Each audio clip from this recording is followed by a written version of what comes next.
chegamos nós. Ei, Mário, novamente, olha aqui, toda semana, todo dia, toda hora, da Mário e Jackson. É a semana toda, né, Mário? Estamos aí. Falando sobre política, sobre eleição e tal. Mas, ô Mário, eu tenho um amigo que estava em São Paulo ontem. Eu liguei para ele, ele disse que ia ao mercado fazer compra com a esposa dele e tal. Aí, depois que ele voltou do mercado, eu liguei para ele para saber se ele encontrou o João Dória no mercado. Porque parece que o João Dória andou meio sumido, né? Eu acho que ele se desligou do mercado, né? Se desligou do mercado, né? Completamente, né? Mas foi uma sucessão de erros, né, Jackson? Total. Erro de estratégia. Se você quiser começar a elencar, eu posso Primeiro a arrogância. A arrogância dele foi em 2017.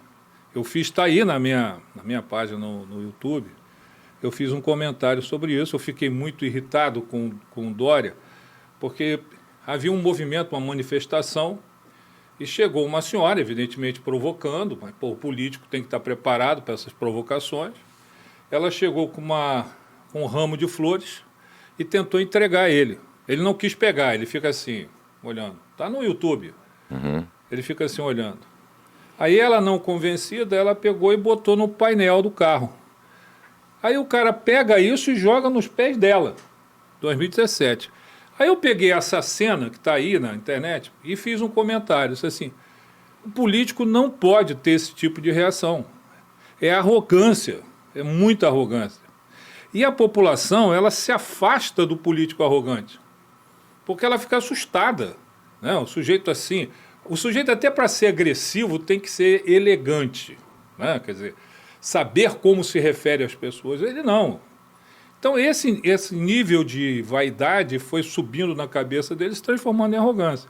Aí ele vira pai da vacina. Na cabeça do Dória, ele conclui o seguinte, se há uma pandemia, se eu sou o cara da vacina, logo sou eu que vou resolver o problema do Brasil. Se deu mal, porque estava muito longe da eleição, a pandemia se resolveu pela vacina, então a vacina que ele ia utilizar para ganhar a eleição derrotou ele.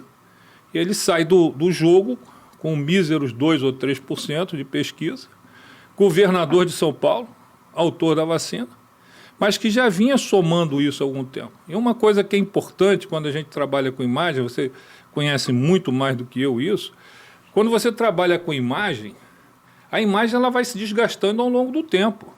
Você pode ter um susto assim, você não gosta dessa pessoa. Mas a partir do momento que você, à primeira vista, não gosta, você tem chance de ir gostando ao longo do tempo. Mas quando à primeira vista você gosta, você pode também ir desgostando ao longo do tempo. O Dória, ele se dissolveu a imagem dele. Aí o PSDB, que é aquele partidão, sabe como é que é, né? Eu só vou se der certo. Deu no que deu. Totalmente verdade, Jackson. O Dória jogou todas as fichas na questão da vacina. O problema é como ele se apresentava para falar sobre a vacina. Você via que, inclusive nesse período, no começo da pandemia, eu estava no governo Witzel e assistia a todas as coletivas do Dória. E eram coletivas diárias, né? Ele se apresentava como se alguém tivesse morrido. Ele tinha uma sobriedade, mas uma sobriedade que passava do tom, né? Que era um pouco acima, não precisava daquilo tudo, né? Então ele chegava lá, falava todo dia, viva a ciência, viva o SUS, viva isso, viva aquilo. E como se ele, né, fosse o dono ou o salvador da pátria no momento que o Brasil mais precisava. Eu acho que aquela exposição enorme de todo dia querer aparecer, de se associar à vacina, a briga com o Butantan, tem vacina, não tem vacina, de ficar todo dia politizando o processo, né? Eu acho que tudo isso foi gerando um desgaste na imagem do Dória, né? Agora a gente tem que lembrar o seguinte, o PSDB findou-se em 2014 com a derrota do Aécio Neves, né? O PSDB não existe mais. E eu acho que o Dória aprendeu isso esse ano da pior forma possível, né? De saber que está num partido que não existe mais. É porque é um partido que tem muita vaidade e zero de lealdade um com os outros. Quando você analisa para trás, você vê o seguinte, Fernando Henrique ganhou a eleição para presidente da República contra do Plano Real. e teve a oportunidade de fazer o Plano Real, porque o Itamar Franco colocou o Fernando Henrique no Ministério da Economia, Ministério da Fazenda, e o Fernando Henrique se elege presidente. Sabe-se que havia um acordo entre ele e o Itamar, porque naquela época não tinha a figura da reeleição. Então, com certeza, o Itamar disse, vai você, como você não pode ser reeleito, eu volto, porque eu, a rigor, não fui eleito presidente. Eu saí na vaga do Fernando Collor. Aí vem o primeiro ato de traição, né, de deslealdade, né, de conveniência. Eu não gosto de falar de traição em política não tem traição, tem conveniência. Aí ele sai em cima da reeleição para impedir o Itamar Franco de ser candidato e ele continuar na presidência da República. Aí você viu a reação do Itamar. A reação do Itamar foi muito forte. Ninguém entendia aquilo, chamaram o Itamar de maluco, não sei o quê, mas foi isso. Foi isso que aconteceu. Ele chegou em Minas, resolveu tumultuar a vida do Fernando Henrique com o tal da moratória mineira e tal. Aí vem a eleição. Aí o Fernando Henrique se reelege bem, nas 2 vezes no primeiro turno, por conta do Plano Real e por conta da rasteira que deu no Itamar. Aí vem a eleição seguinte, da sucessão dele. Aí ele resolve eleger o Lula. Isso ficou muito evidente. Ele lança o Serra sai pelo PSDB. Aí você percebe nitidamente no movimento de campanha que o Fernando Henrique está distante. Aí começa a tomar decisões no governo, dizendo que tinha que tomar decisões, que contrariava a eleição do Serra. Aí dá posse ao Lula. E que ninguém se esqueça que foi o Lula que ajudou o Fernando Henrique a se eleger senador. Aí o Lula assume e aí vai para o processo de reeleição. Aí o Serra, gato mestre, malandro, eu não vou disputar com o Lula. Vou sair fora desse troço. Bota um otário aí para disputar. E assim eles foram fazendo e se dividindo internamente. Chega na eleição, na candidatura do Aécio, o Aécio resolve juntar todo mundo. Alckmin, que foi traído pelo Serra, que foi traído pelo Fernando Henrique, juntou todo mundo. O próprio Aécio, que foi traído pelo Serra, porque na época o Aécio queria uma razão confortável para deixar a candidatura a favor do Serra, então pediu uma prévia. Simplesmente pediu, gente, me dá uma prévia, que aí eu saio honrado.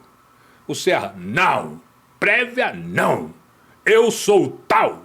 E vou ser o candidato, se você quiser, conforte-se lá em Minas. Ele foi para Minas, apoiou o PT e largou a mão do Serra.